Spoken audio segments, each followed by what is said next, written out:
নতুনত্ব এসেছে না আসে নাই? অনেক নতুনত্ব এসেছে। আগের মতো কিচ্ছা কাহিনীর ওয়াজ এখন চলে, কথা কয় না। আগের মতো এখন আর কিচ্ছা চলে না।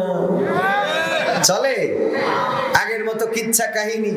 মাজার থেকে বাবা উঠে এসে এই করলো তাই করলো। সেদিন দেখলাম এক আল্লাহর ওলি বলতেছে গাড়ির তেল ফুরাই গেছে।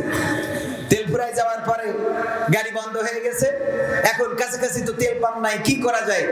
আমার আব্বা হুজুর বলল যে নাও খোলো, টাঙ্কি খোলো। টাঙ্কি খুললো, তারপরে ওখানে একটা ফু দিল, দেওয়ার পরে বললো স্টার্ট করো। ব্যাস স্টার্ট করে বাড়ি তো চলে আসলাম।